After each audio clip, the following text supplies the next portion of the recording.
By 1999, 18-year-old Ashanti had already seen 2 record deals collapse. Still, she wasn't willing to give up.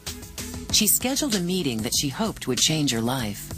If you look in the dictionary and you look up the words perseverance and you look up the words driven, you'll see her picture.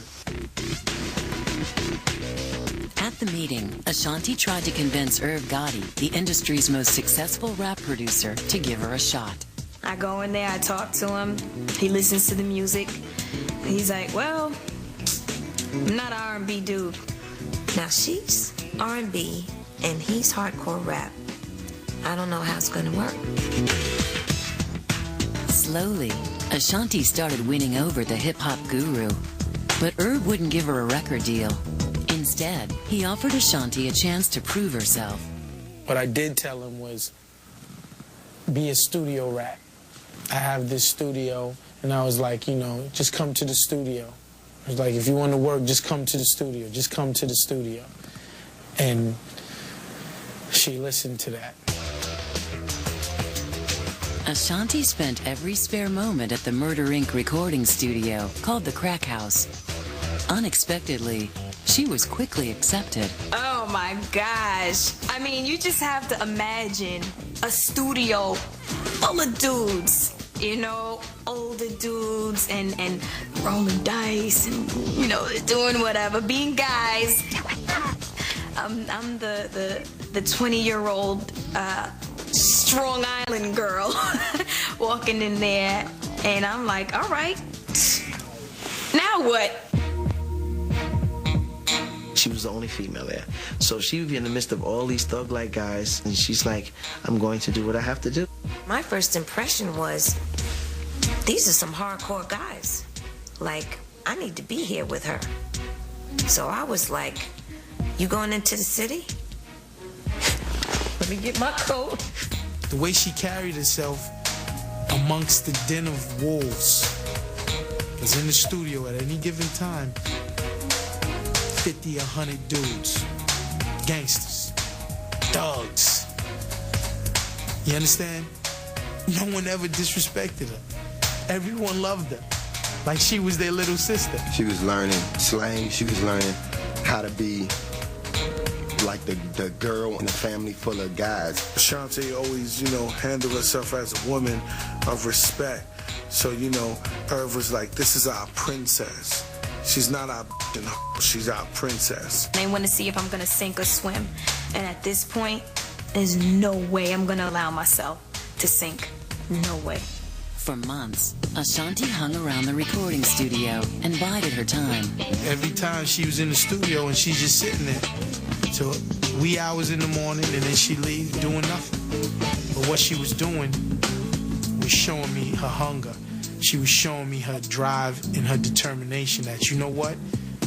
You're gonna know that I'm the Finally, in 2000, Ashanti got the break she needed. Fat Joe calls because they need a female singer on Big Pun's record. They want a certain artist, but I'm gonna throw you the bone. If you come through and you kill it, you're on the record. If not, they're giving it to the other female. The small part was Ashanti's big chance. She recorded the female voice on Big Punisher's new single, How We Roll. Showed up the next day. I did it. You know, I did it all by myself. I changed up some things. I'm in the Crack House, in the vocal booth. I actually made it to the vocal booth. The record came out. They love it. Ashanti went up in there, and she sang it, and I was like, yo, that's it, man. I mean, you know, that's what we need right there. The vocals is crazy. After years of record deals that went nowhere, Ashanti finally heard her voice on the radio for the first time.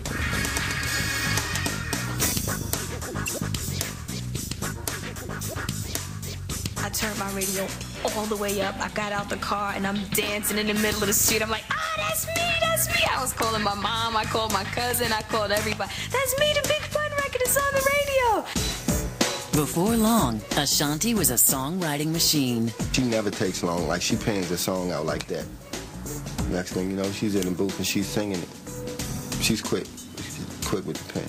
They started throwing me more and more bones, and the bones started turning into more like meals. Soon, Ashanti was featured on another hot track, Fat Joe's What's Love. She went up in there and she was rocking it, and she tore it down. She just killed the song. After that came Ja Rule's Always on Time. Ashanti was on a roll. In November of 2001, 21-year-old Ashanti made her first live national TV appearance with Ja Rule on Saturday Night Live.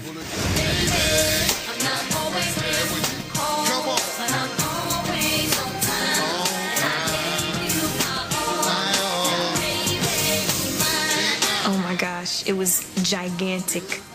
Gigantic. She was scared to death. Literally, like, knees knocking. Oh, God. Always there when you call. Always on time. No one can imagine the feeling that I had seeing my daughter on this pioneer show that propelled the careers of so many superstars.